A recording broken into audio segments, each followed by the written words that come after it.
Everyone, good morning. আমি প্রিয়াঙ্কা, আমার ব্রহ্মপ্রিয়া চ্যানেলের পক্ষ থেকে তোমাদের সকলকে জানাই অনেক স্বাগত আর অনেক ভালোবাসা। তো আজ কোনো ব্লগিং ভিডিও নয়, আজ আমি কুলফি মালাই বানাবো, সেটাই আর কি তোমাদের সাথে শেয়ার করবো। ফার্স্ট টাইম বানাচ্ছি, কোনোদিনও বানাইনি এর আগে। তো একদম চেষ্টা করবো যেমন ঠেলাওয়ালার কাছ থেকে আমরা কিনে খাই সেরকম বানানোর চেষ্টা করব। তো চলো তোমাদেরকে দেখাই যে আমি কুলফি মালাই বানানোর জন্য কী কী নিয়েছি, উপকরণগুলো। চলো। তো এই যে প্রথমেই আমি নিয়েছি, দেখো এখানে নিয়েছি কাঠবাদামটা আর কি গ্রেট করে নিয়েছি গ্রেটার দিয়ে। আর এখানে কাজু বাদামটাও গ্রেট করে নিয়েছি গ্রেটার দিয়ে। আর এখানে এটা হচ্ছে এলাচ গুঁড়ো, এলাচের যে বীজগুলো সেগুলো গুঁড়ো করে রেখেছি। আর এই যে এর মধ্যে আছে কেশর নিয়েছি। আর এখানেও নিয়েছি হচ্ছে কাঠবাদাম। তো এগুলো হচ্ছে আর কি ডেকোরেশন করার জন্য, আইসক্রিমটা বানানোর পর আর কি ডেকোরেশন করার জন্য কাঠবাদাম আর কাজু বাদাম ওগুলো গ্রেট করে নিয়েছি। আর তারপরে যেটা নিয়েছি এটা হচ্ছে, দেখো নিয়েছি চিনি আর নিয়েছি আমুলের গুঁড়ো দুধ। আর আমি এখানে নিয়েছি আধা লিটার আমুল ফুল ক্রিম দুধ। তো চলো বেশি বকবক না করে ভিডিওটা শুরু করা যাক। তারপরে এই যে আমি এখন দুধটা বসিয়ে দিয়েছি। এখানে যে আধা লিটার দুধ আছে, তো এটা আমি এখন জাল দিয়ে এটা যেটা আছে তার অর্ধেক করে তুলবো জাল দিয়ে।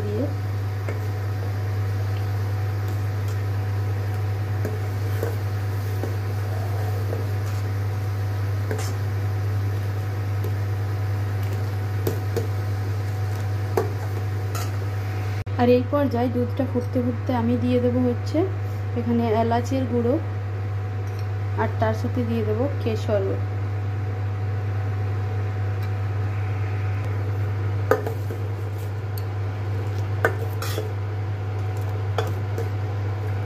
আর কেশর দেওয়ার পরে না দুধটার কালারটা খুব সুন্দর চলে আসে, হালকা ইয়েলো কালারটা বেশ চলে আসে, দেখতেও বেশ সুন্দর লাগে।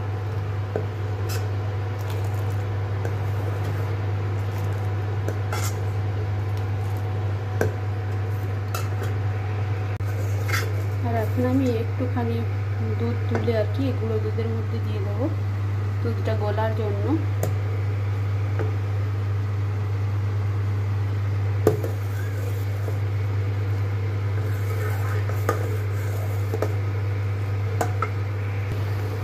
আর এখানে দুধটা জাল দিয়ে অর্ধেক হয়ে এসছে। এখন আমি দিয়ে দেবো হচ্ছে চিনি।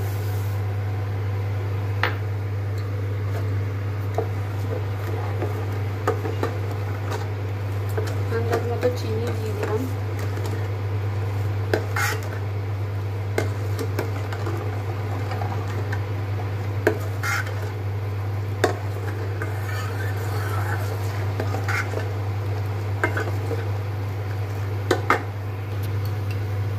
তারপরে দিয়ে দেবো হচ্ছে কাজু বাদাম, যেগুলো গ্রেট করে রেখেছিলাম।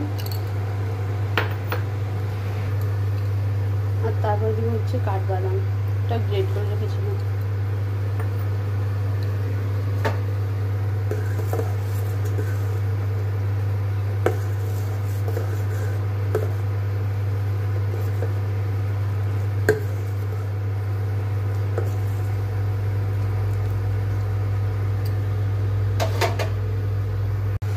এখন আমি দেবো হচ্ছে গুলে রাখা যে দুধ দিয়ে গুলে রেখেছিলাম গুঁড়ো দুধটা, এটা দিয়ে দিলাম।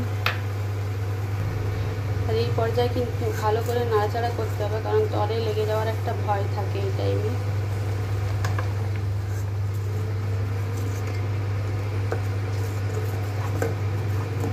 আর এখন আমি ইন্ডাকশনটা অফ করে দিয়েছি, কারণ হয়ে গেছে আর আমি জাল দেবো না।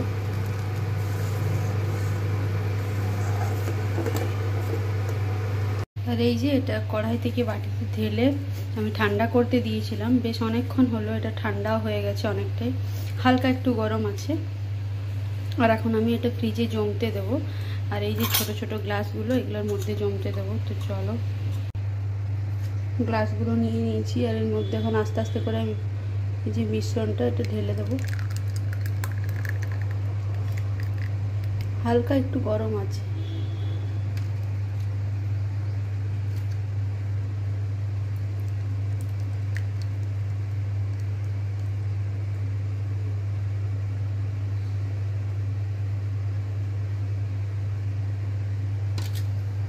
তো এখন আমার গ্লাসে ঢালা হয়ে গেছে মিশ্রণটা। আর এখন আমি এই যে প্লাস্টিক দিয়ে গ্লাসগুলোর মুখগুলো আটকে দেবো রাবার দিয়ে।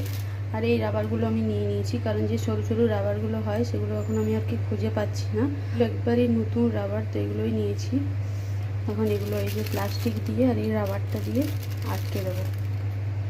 তো এই যে মুখগুলো আটকে দিয়েছি, আর এখন চলো এখন এগুলো ফ্রিজে রেখে দেবো। পুরো একদিনের জন্য আমি রাখবো এগুলো। কালকে আবার ঠিক এরকম টাইমে কালকে বার করবো।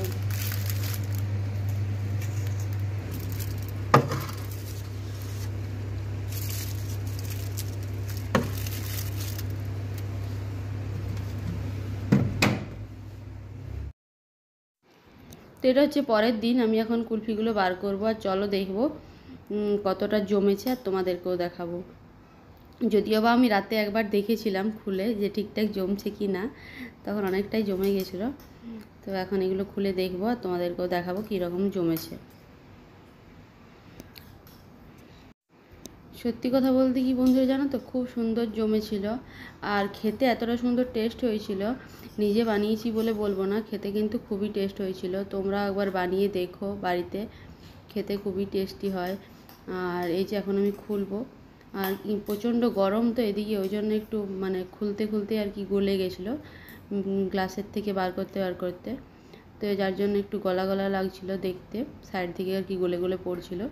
নাহলে খেতেও খুব টেস্টি হয়েছিল, আর কুলফিটা দেখতেও খুব সুন্দর হয়েছে, সেটা তোমরা নিজের চোখেই দেখে নাও। আর আমি এক হাতে ক্যামেরা করছিলাম, মানে এক হাতে আমার ফোন ছিল আর এক হাতে আমি দেখাচ্ছিলাম, যার জন্য আমার একটু অসুবিধা হচ্ছিল। তার জন্য একবার করে আমাকে ফোনটা আর কি নামিয়ে রাখতে হচ্ছিলো, আর কাজটা করতে হচ্ছিলো, আবারও ফোনটা হাতে নিতে ক্যামেরাটা অন করতে হচ্ছিলো। আর এদিকে একটা গ্লাসে একটু জল নিয়ে নিয়েছি। এই গ্লাসগুলো হালকা অর্ধেকটা করে জলের মধ্যে একটু ঢুকিয়ে দিলাম, যাতে এটা আর কি ঠিক করে খুলে আসে। আর তারপর ফোনটা ক্যামেরাটা অফ করে কুলফিগুলো আমি বার করে নিয়েছি গ্লাসের থেকে, আর খুব সুন্দর বার করে বেরিয়ে এসছে দেখো। আর তারপরে আমি গোল গোল শেপে কাটিং করেছিলাম, আর যেহেতু গরম তার জন্য আর কি বার করতে দেখো একটু পরিমাণে গলেও গেছে। তো যাই হোক, সেটা কোনো ব্যাপার নয়, খেতে খুব টেস্টি হয়েছিল, দেখতেও খুব সুন্দর হয়েছিল। আর উপর থেকে আমি একটু কাঠবাদাম আর কাজু বাদামের আর কি গ্রেট করা ছিল, সেটা দিয়ে একটু ডেকোরেশন করে দিয়েছি। দেখতে কেমন হয়েছে অবশ্যই তোমরা কমেন্ট করে জানিও, আর খেতে কেমন হয়েছে সেটা তো আমিই বলবো। তো যাই হোক, এরকম ভিডিও যদি তোমরা দেখতে চাও তো অবশ্যই কমেন্ট করে জানিও, আর ভালো লাগলে লাইক কমেন্ট শেয়ার করো। আর তোমরা কিন্তু কেউ কমেন্ট করছো না, অবশ্যই একটি করে কমেন্ট করে দিও আর লাইকও করে দিও। তো চলো দেখা হচ্ছে নেক্সট কোনো একটা ভিডিওতে। আর তোমরা যদি এরকম নিত্য নতুন ভিডিও দেখতে চাও কোনো রেসিপির, তো অবশ্যই কমেন্ট করে জানিও। বাই বন্ধুরা।